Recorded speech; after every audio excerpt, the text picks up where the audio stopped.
My daughter hadn't come to visit for a whole month. I decided to check on her myself, taking the spare key I kept. But when I walked in, I heard a quiet scratching coming from the attic. When the rescue team pried the door open, we saw something that made even the toughest man turn pale, because... Hello, my dear listeners. Before I begin my story, I ask you to please subscribe to the channel, hit the like button, and write in the comments which state or country you are listening from. Your attention warms my heart. Happy listening.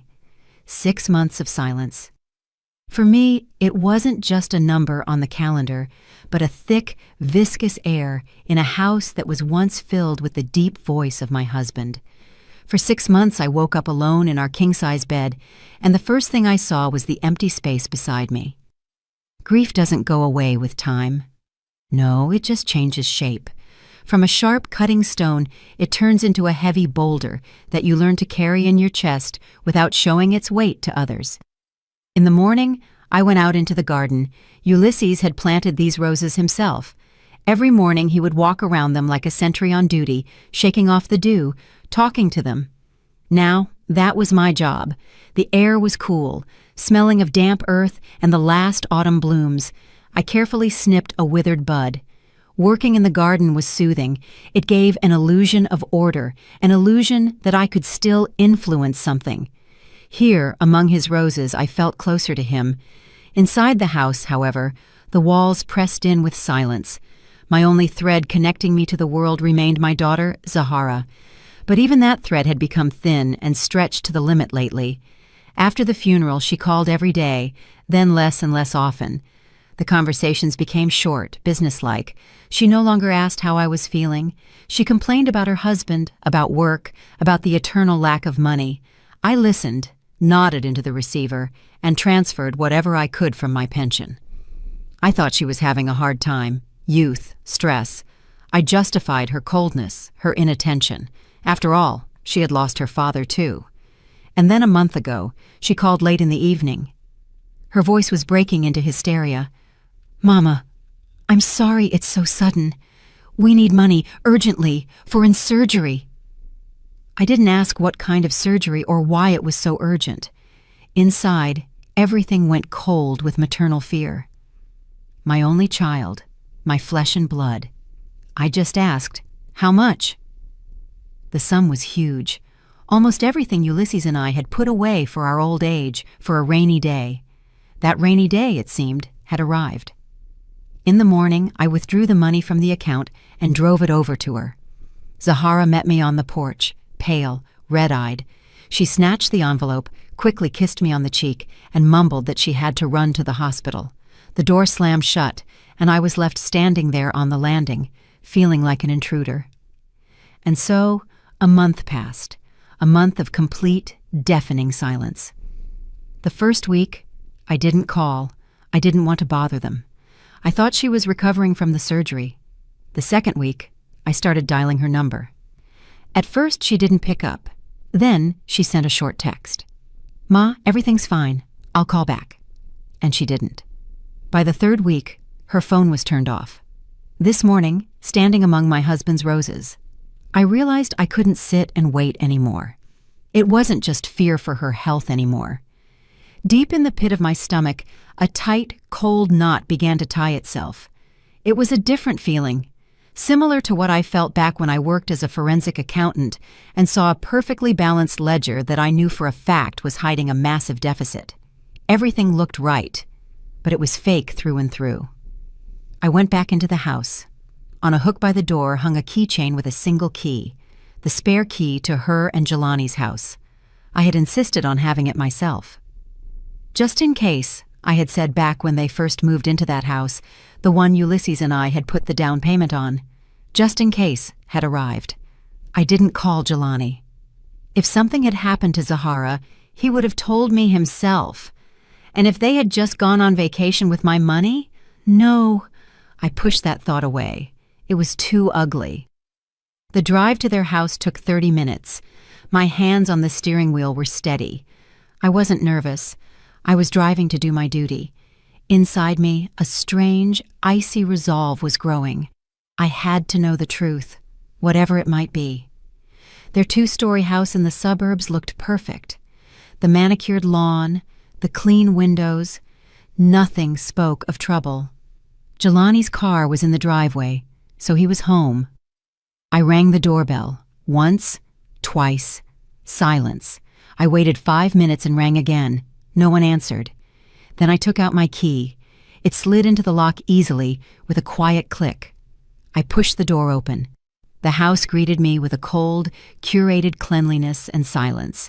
The air was stale, uninhabited, like a hotel room from which the guests had long since checked out. In the living room, a vase with long-dead flowers stood on the coffee table. There was no dust, not a speck, as if the house was frozen in time. "Zahara?" I called out. My voice sounded hollow, drowning in the silence. "Jelani?" No answer. I walked into the kitchen. Perfect order. Not a single dirty dish. I looked in the fridge. It was almost empty. Just a bottle of water and some kind of sauce. Strange. Very strange. I went back to the hallway intending to go upstairs and froze. I heard a sound. A quiet, barely distinguishable, rhythmic scratching. Scratch, scratch. Pause. Scratch. My heart skipped a beat, then started pounding rapidly, echoing in my ears. I held my breath, listening. The sound was coming from above, from the attic. Scratch. Scratch. I walked slowly up the stairs on legs that felt like cotton. On the second-floor landing, there was a small door leading to the attic. I approached it. The scratching got louder. It wasn't the sound of mice or rats. It was a methodical, desperate sound, as if someone was clawing at the wood with a fingernail or something hard. I pulled the door handle, locked. And not just with the internal lock. On the outside of the door itself, a heavy barn bolt had been screwed on, new, shiny, completely alien on that light-colored door. At that moment, the cold knot in my stomach turned into a block of ice. Why lock the attic with a bolt from the outside? What could be in there that required such isolation? The scratching stopped for a moment, then resumed with renewed, desperate force. I stepped back, pulling my phone from my purse. My fingers weren't obeying me, but my brain was working with frightening clarity. I didn't call Zahara or Jelani. I dialed 911. "Emergency services," a male voice answered. My own voice was barely audible. It turned into a strangled whisper. "Hello, I'm at my daughter's house. There's a strange sound coming from the attic. The door is bolted from the outside." I dictated the address, trying to keep my voice from trembling. The firefighters arrived in 10 minutes, which seemed like an eternity to me. 2 sturdy men in uniform. They looked at me, at the bolt, and exchanged glances. "Step back, please," one of them said. He took a crowbar. A deafening crack rang out. Once, twice. The lock wouldn't give. Then his partner hit it with his shoulder. The wood splintered, and the door flew open with a crash, tearing out a piece of the frame.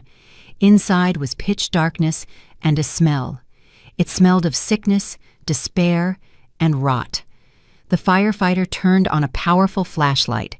The beam of light cut through the gloom, picking out piles of junk, old furniture, and a figure in the corner. It was a human being, or rather, what was left of one. A skeleton wrapped in gray, parchment-like skin, dressed in dirty rags. He was sitting on the floor, chained by the ankle to a heating pipe. Time stopped for me. Air ceased to enter my lungs.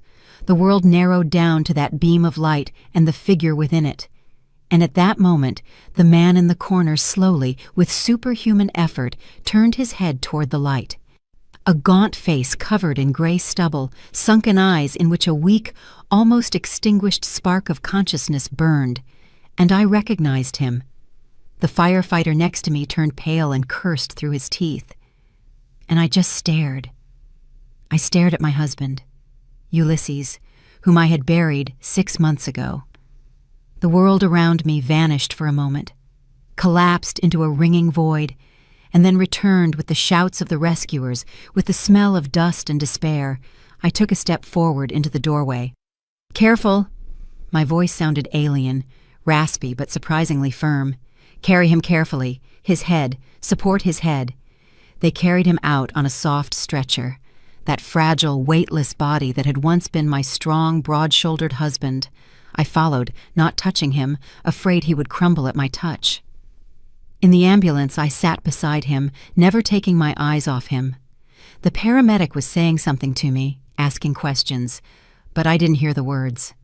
I only saw his chest rising under the thin blanket. Once, and again, twice. He was breathing. That was the only thing that mattered. At the hospital, they separated us. He was taken to the ICU, and I was left in the corridor under the cold light of fluorescent lamps, the smell of antiseptic and trouble. I sat on a hard plastic chair, staring at the white wall, feeling nothing. No fear, no relief, no horror. Everything inside me had burned out, like lightning had struck an old tree, leaving behind only a charred, hollow shell. An hour later, a doctor came out, an older man with tired eyes. He spoke to me quietly, choosing his words. "Extreme degree of cachexia," he pronounced the terrible foreign word. "Systematic starvation, muscle atrophy, dehydration to such a degree that—" He shook his head.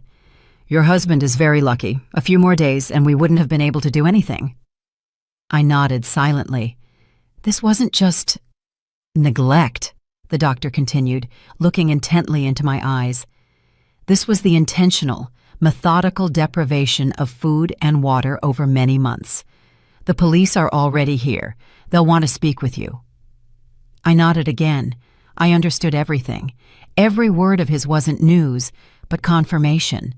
Confirmation of what had frozen like an ice pick in my brain the moment I saw the barn bolt on the attic door.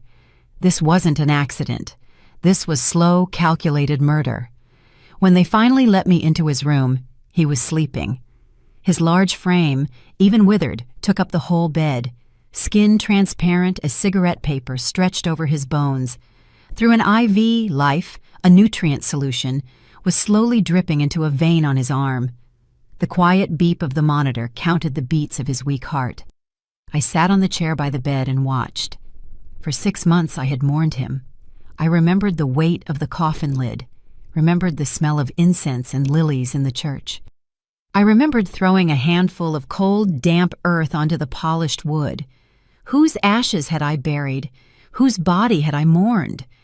It was a farce, a cruel, monstrous play in which I had been given the role of the grief-stricken widow. And the director? The director was my own daughter. That woman, Zenobia Banks, who cried at the cemetery, who went to the grave every day and talked to a marble slab. She died. She died there, in that dark attic, the very instant the flashlight beam picked her husband's face out of the gloom. Her grief, so deep and real, had turned into a warm, heavy shawl over these 6 months, one I wrapped myself in against the loneliness. Now that shawl had burned to ashes, and beneath the ash was something else, hard, cold, and sharp as a shard of ice. Love for my daughter? That died too. I tried to grope for it inside, to find even a spark, even a smoldering ember. Nothing. Emptiness. Instead of love, a calm, icy understanding. Understanding that the creature I bore, carried and raised, had turned out to be a monster, and this monster had tried to kill my husband and destroy my life. I looked at Ulysses, at his sunken cheeks, at the gray in his matted beard. I remembered his laugh, his strong hands, the way he called me my Z. I remembered our life, how he dropped out of college to go to work and support me and little Zahara, how he drove a cab at night after his main job to buy his daughter a piano, which she ended up barely playing, how he sold his beloved vintage Cadillac to pay for her education at a prestigious HBCU. He gave her everything. She locked him in an attic to slowly die of hunger, and took my last dime so that what? So she could pay for a vacation while her father gnawed on drywall from hunger? Tears didn't come. There was nothing inside that could become tears. Only cold. Cold and clarity. The clarity of a surgeon before a complex operation. There was no more room for emotions, only the job that needed to be done. I took my phone out of my bag. My gaze was riveted to my husband's face. I didn't look for Zahara's number. I didn't call the police. My finger found another contact in the address book. Octavius Freeman. Octavius was the son of my late best friend, Althea. Once, many years ago, I helped Althea get through a messy divorce, helped her with the calculations during the division of assets. I'm a forensic accountant by trade, after all, even though I hadn't worked for almost 40 years since Zahara was born. Althea always said I saved her back then. Her son Octavius had become a brilliant lawyer, smart, honest, with the grip of a bulldog. He was the only one I could trust right now.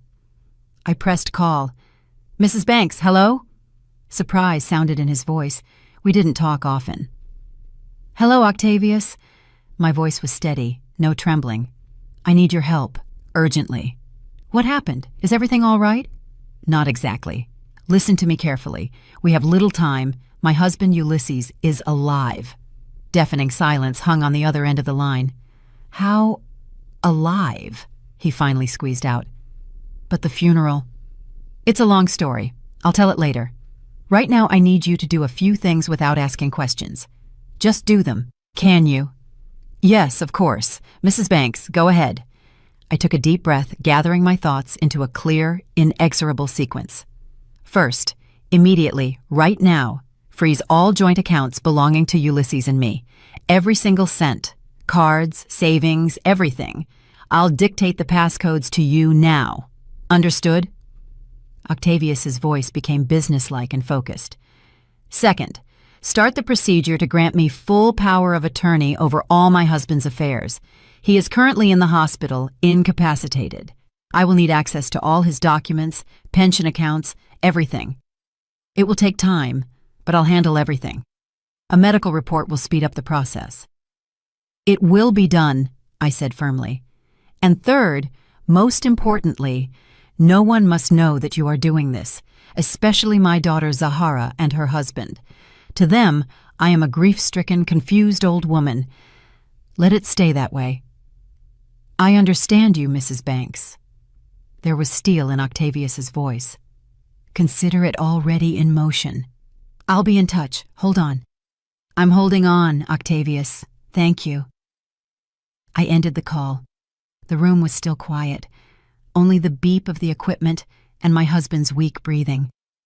I put the phone in my bag. That was my first move. The war was just beginning, and I had no intention of losing it. I placed my palm on his hand, not on the skin, but on the blanket beside it, still afraid of causing him pain.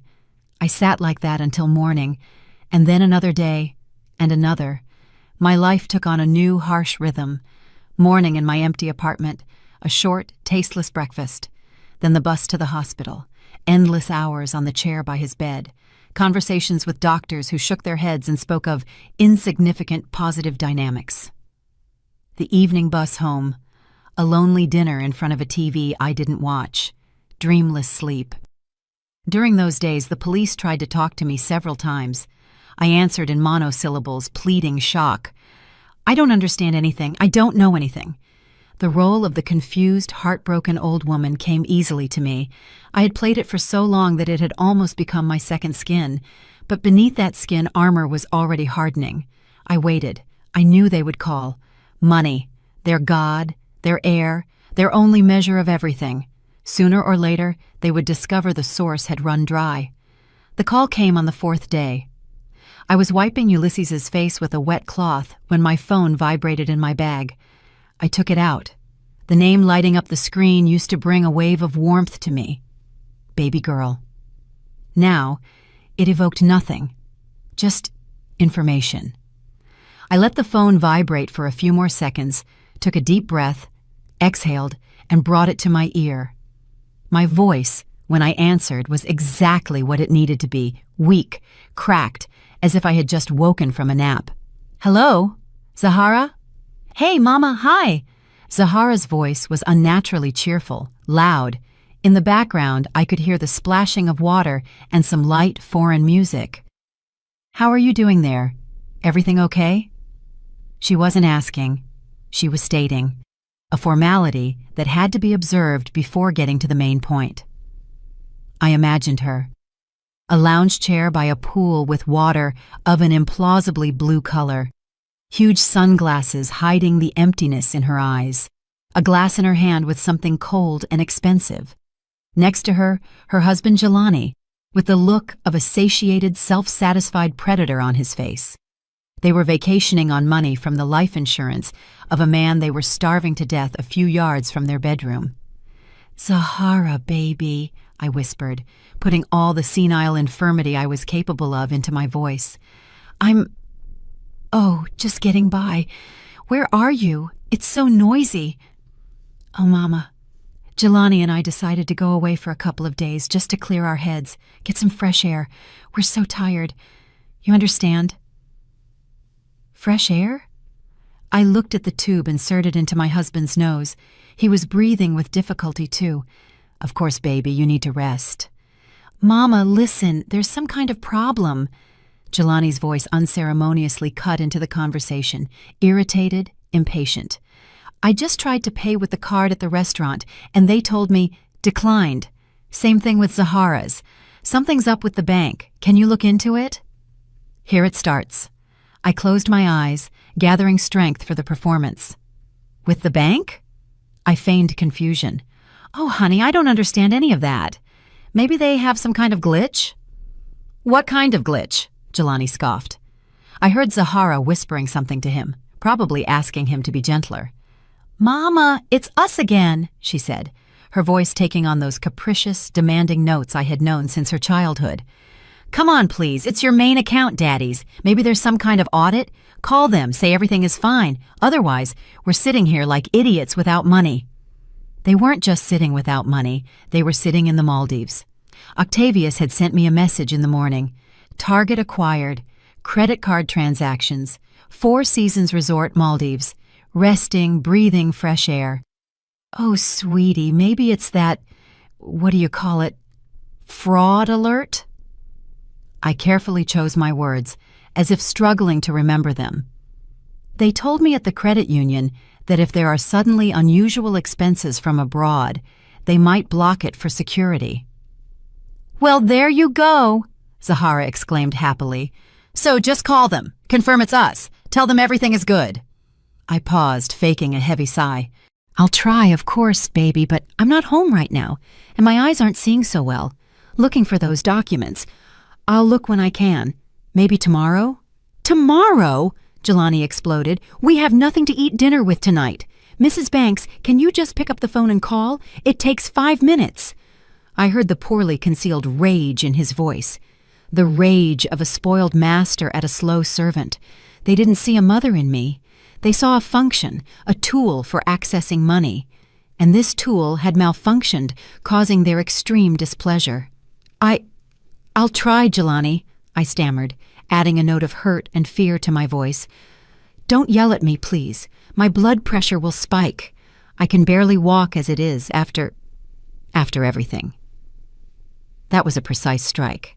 Mentioning everything, the funeral, their shared grief, made them shut up for a moment. "Okay, Mama, I'm sorry." Zahara's voice became sickeningly sweet again. "He didn't mean to upset you. We're just nervous. You'll try, right? We'll call you back in a couple of hours." "Okay, baby. Okay," I whispered and pressed end call. The silence in the room became dense again. I looked at the phone in my hand. They hadn't even asked how I was living alone these 6 months, how I was coping. They were only interested in the account. They heard a weak, confused, incompetent old woman on the line, someone easily pressured, forced, shamed. And they were wrong. That was their biggest, fatal mistake. They underestimated me.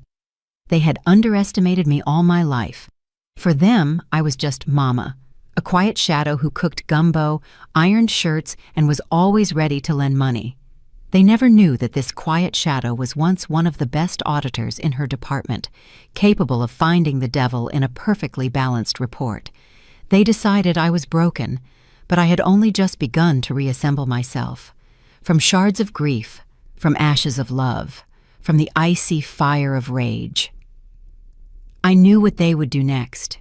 In a couple of hours, they would call again. I wouldn't pick up. Then again, I wouldn't answer again. Their irritation would grow into anxiety, and then into anger. An inconvenience, a small problem with a card, would turn into a threat to their beautiful vacation paid for by someone else's life. And they would come. They would drop their Maldives and rush here to deal with the old mother who dared to cause them problems. They would rush straight into the trap I was preparing for them. I got up and walked to the window. Below, people bustled, cars drove by. The world lived its ordinary life, unaware of the tragedy locked within the walls of this hospital room. I took out my phone again and dialed Octavius's number. "Octavius, it's me. They took the bait. They're coming home." "Excellent," Octavius answered. "Time is working for us. Mrs. Banks, I've prepared a place for you, not in my main office, so as not to attract attention. It's a small room in another building. It has everything you need. Come when you're ready." The next day, for the first time in a week, I left Ulysses for more than an hour. The nurse promised to look after him. I got in a cab and gave the driver Octavius's address. It was an old building downtown, one of those housing dozens of small firms. Octavius met me downstairs. He looked serious and focused. I saw no pity in his eyes, only respect and readiness to work. That was exactly what I needed. He led me into a small, ascetic office, a desk, 2 chairs, a computer, and a large printer. On the desk lay the first stack of documents. "These are the statements for the main accounts for the last year," he said. "We got the authorization from the doctors, so access to Mr. Banks's pension and insurance documents will be available within the day. What else do you need?" "Property deeds for my husband's and my condo, for their house, everything related to real estate, and Ulysses' life insurance policy." I remember he had a large life insurance policy from the company. "Already requested," Octavius nodded. "I'll leave you to it. Call if you need anything." The door closed behind him. I was left alone in the silence, broken only by the hum of the computer. For a moment, I felt strange, almost out of place. For the last 40 years, my main job had been pots and pans, PTA meetings, and comfort in the home. And now, before me lay columns of numbers, bank transfers, debits, and credits. I sat at the table, picked up the first page of the statement, and something clicked inside me. The dusty gears in my head, dormant for decades, slowly, with a creak, set into motion. The woman who knew that behind every number stands a story woke up. Forensic accountant Zenobia Banks was back on the job. At first, everything looked mundane: habitual expenses, transfers, pension deposits. But the deeper I immersed myself in the papers, the more clearly I saw what I hadn't noticed before, blinded by grief and trust. Monthly large cash withdrawals that Zahara explained as renovations. Transfers to Jelani's account labeled as debt repayment. I remembered her complaints, her eternal requests for help, and now, looking at the dry figures, I saw them in their true light. This wasn't help. It was methodical siphoning of money. A few hours later, a courier brought a new package of documents. In it was Ulysses' insurance policy and a copy of his death certificate. I looked at the form with the official seal. Banks, Ulysses Cornelius. Cause of death: massive myocardial infarction. Doctor's signature. Morgue seal. Everything was in place, and everything was a lie. A chill ran down my spine. This wasn't just deception. This was a well-thought-out, cold-blooded plan. They didn't just hide him, they officially killed him. The next document confirmed my worst guess: a notification from the insurance company about the payout. The sum was written clearly and plainly: millions of dollars. Beneficiary: Zahara Banks. Daughter. Date of payout: 5 months ago. That's what the Maldives were bought with. That's where the money for Jelani's new car and Zahara's expensive jewelry, which I saw in her recent social media photos, came from. They were feasting on money from the death of a living man. I worked all day, forgetting about time, about food. Octavius checked in, silently bringing me tea and sandwiches. He saw the expression on my face and asked nothing. He understood that I was digging up not just financial fraud. I was digging up the grave into which they had tried to bury me and my husband alive. By evening, the picture was complete, and it was monstrous. After receiving the insurance payout, they began emptying Ulysses's retirement account time after time, in small amounts so as not to arouse suspicion. They forged his signature on the power of attorney. I would recognize that forgery out of 1,000. Ulysses had a distinctive signature with a small flourish at the end. Here was a crude, clumsy copy. But the last document, which I found almost at the very bottom of the folder, made even my heart, hardened by this day, freeze. It was an application for a reverse mortgage on Ulysses's and my condo, my apartment, the one I was living in right now. The application was submitted in my name. Attached to it was a copy of a power of attorney, allegedly signed by me. It stated that I, Zenobia Banks, fully entrusted my son-in-law, Jelani Davis, to dispose of all my property due to the deterioration of my cognitive health following the death of my spouse. I looked at my signature. Just as crude a forgery as Ulysses's. The application was under review. The bank hadn't given a final answer yet. And then I understood everything. I put all the pieces of this diabolical puzzle together. The plan wasn't just to kill the father and take his money. The plan was total. First, stage Ulysses' death, get the insurance, clean out his accounts.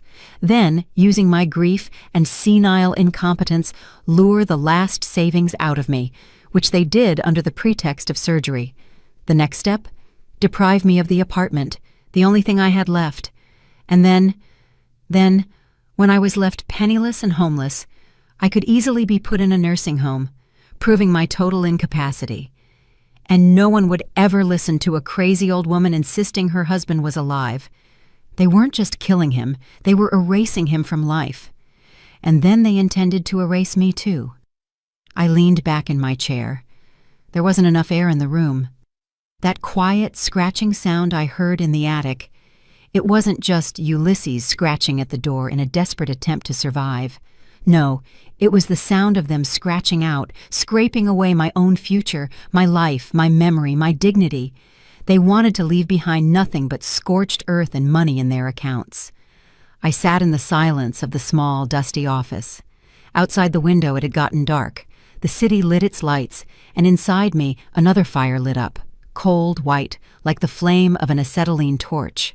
A fire that burns everything to the ground, leaving neither ash nor smoke. At that moment, I ceased to be a victim. I became the verdict. I stood up from the desk. My movements were slow and precise, like someone walking on thin ice. I gathered all the papers into a neat stack, every document, every number, every forged signature. It was a nail in the lid of their coffin. I didn't feel hatred. Hatred is too hot, too human a feeling.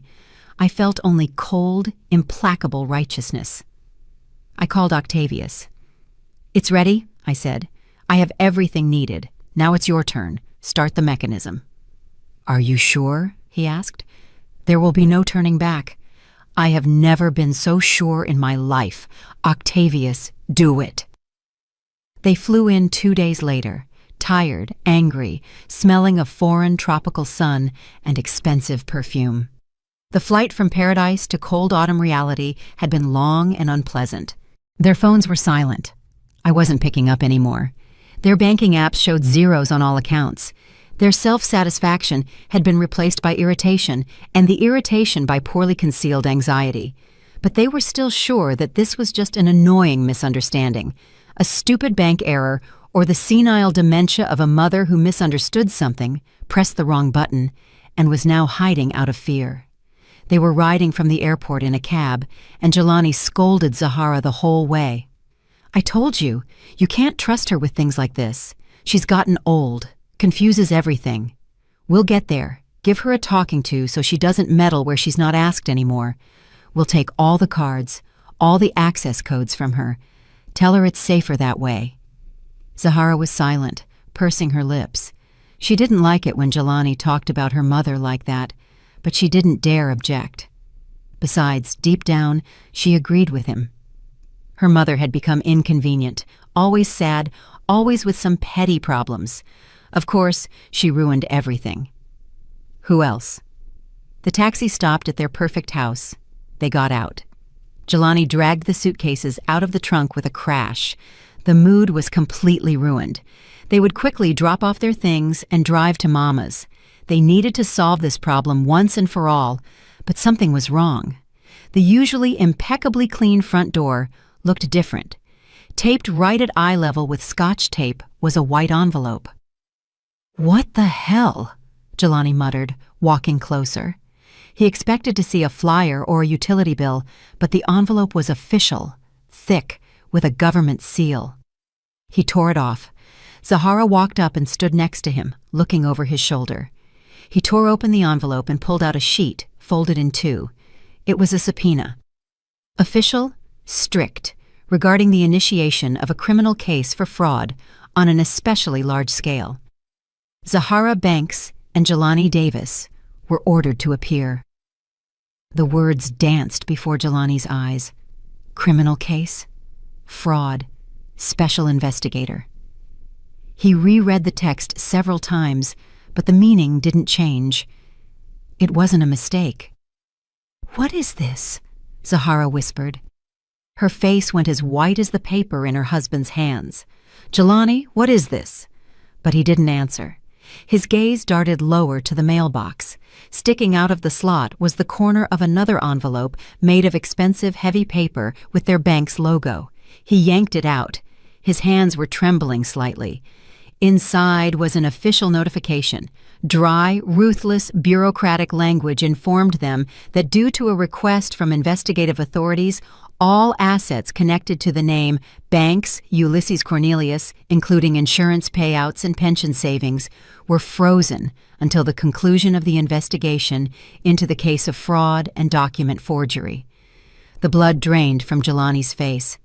He stood on the porch of his house, where every detail had been bought with this now frozen money, and felt the ground slipping out from under his feet. It wasn't a glitch, not a mistake, not senile dementia. "She knows," he wheezed. His voice was barely audible. "Who?" "Mama." Zahara looked at him with wide, frightened eyes. "What does she know? How? That can't be." She started to panic. Her breathing became rapid, jagged. "It's some kind of mistake, a misunderstanding. We have to call the bank right now." She snatched her phone from her purse. Her fingers ran frantically over the screen. Jelani just looked at her, and in his eyes, usually so brazen and self-confident, splashed cold, animal terror. He, the architect of this whole plan, understood first. He understood that the game was over. "Hello, miss? I want to know what is happening with my accounts." Zahara was almost screaming into the receiver. "Why is everything blocked?" On the other end of the line, the calm, dispassionate voice of a bank clerk answered her. He spoke of investigative actions, of penal code articles, of a court order. It was a wall, an impenetrable wall of legal terms behind which catastrophe lurked. Zahara lowered the phone, her face twisted. All her feigned cheerfulness, all her resort gloss fell away like cheap gold leaf. Before Jelani stood a frightened, confused woman who realized her cozy, beautiful world was collapsing. He said, she stammered, he said the basis for the investigation was a statement in the name of my father. Jelani flinched as if hit. In the name of her father. But her father was dead.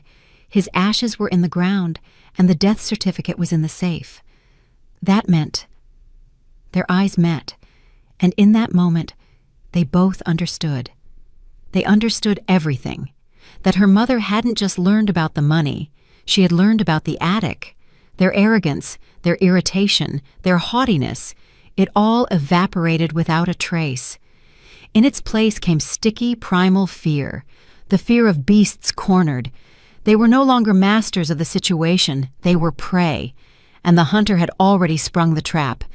"To the car!" Jelani barked, grabbing Zahara by the arm. His face turned into a hard, ugly mask. Panic was replaced by fury. The only chance, the only exit his inflamed brain saw was to get to the source of the problem, to the mother. They didn't call a taxi.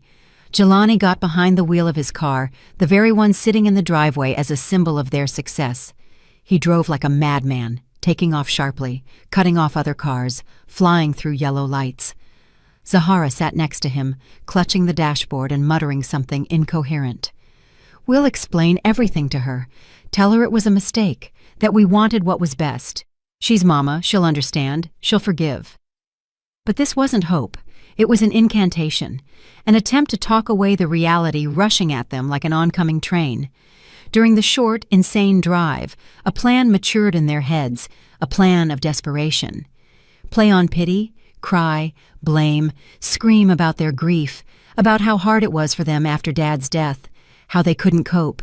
Scare the old woman, confuse her, force her to withdraw the statement. They were used to her always giving in, always forgiving, always taking their side. They clung to this habit like drowning people to a straw. They burst into my apartment building, stomping up the stairs. Jelani kicked my apartment door open. It wasn't locked. I was waiting for them.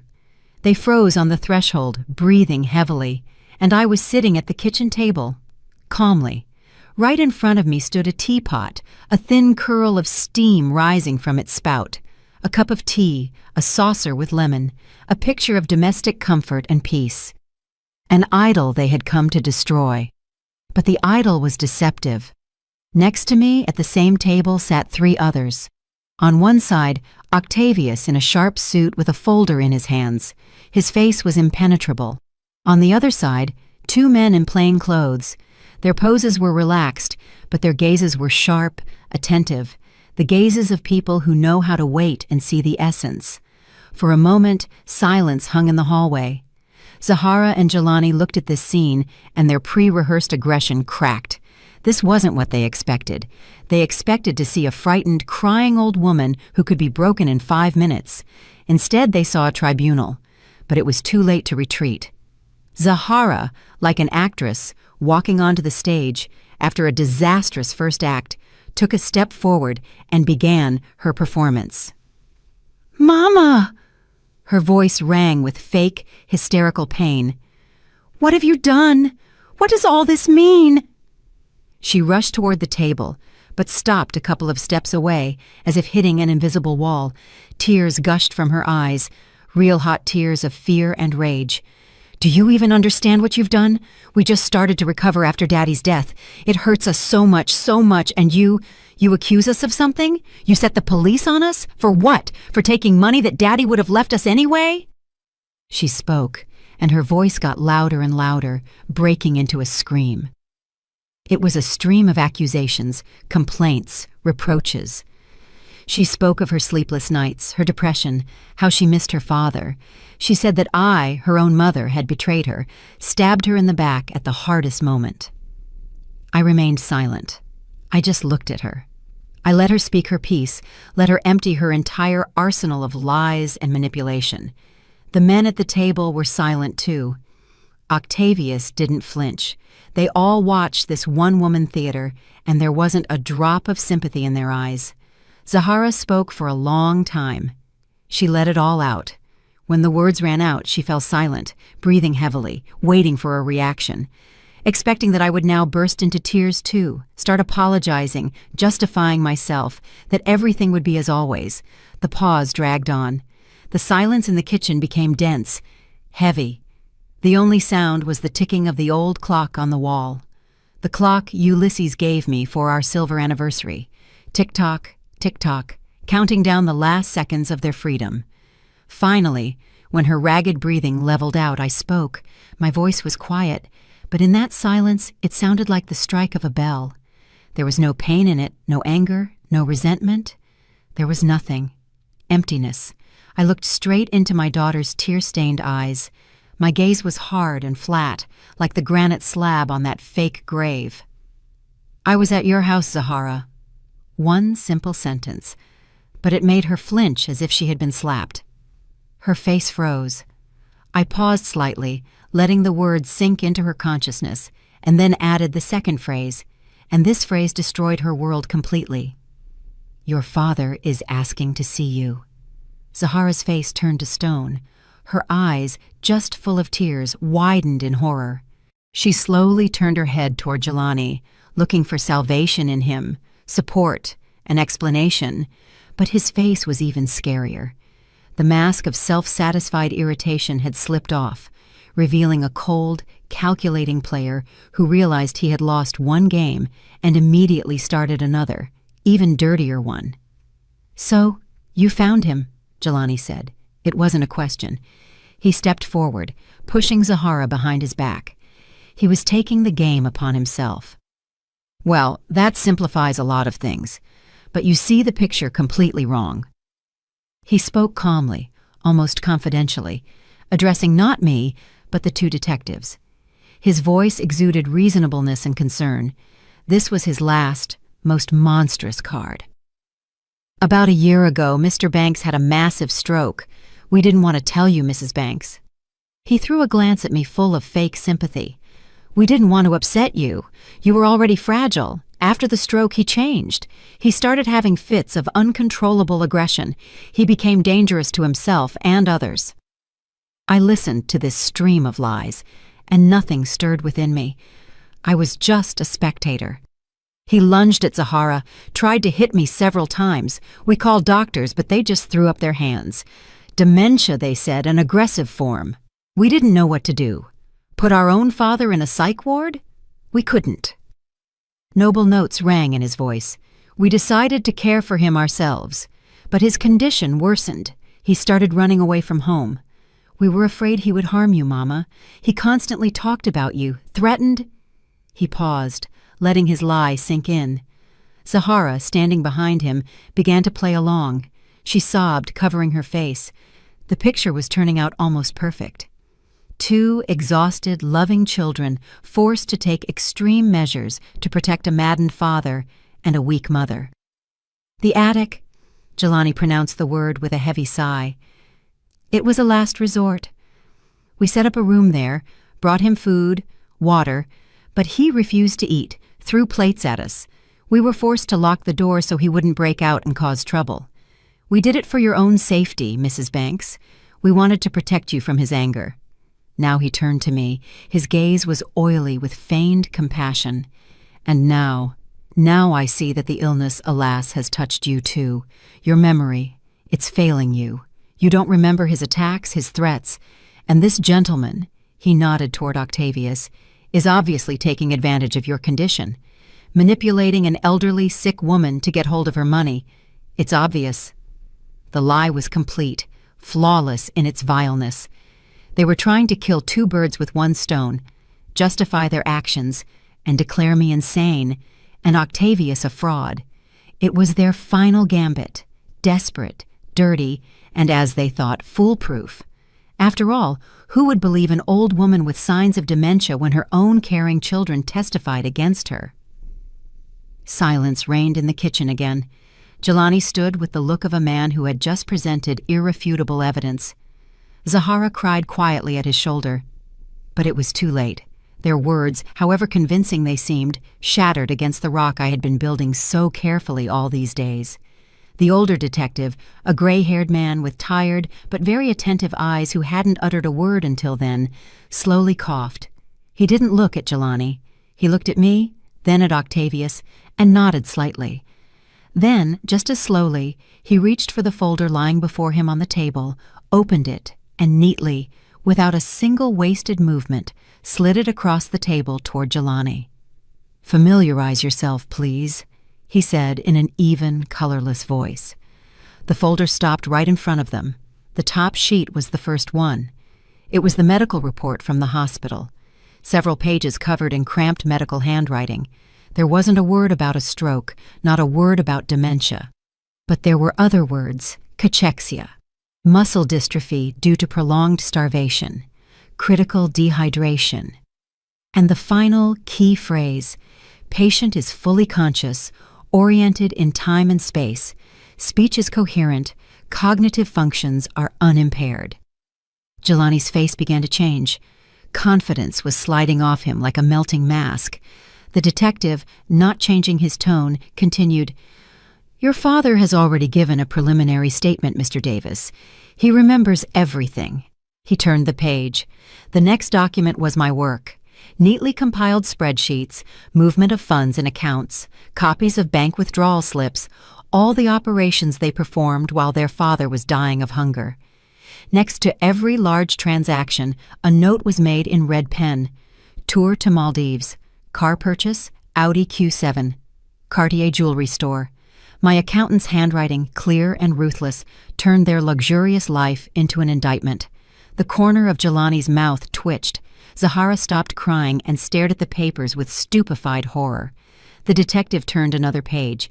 It was a copy of the death certificate, the very one with the forged signature and seal, and next to it, an official reply from the morgue stating that citizen Ulysses Cornelius Banks had never been admitted there, and the doctor whose signature was on the document had been fired 2 years before the specified date.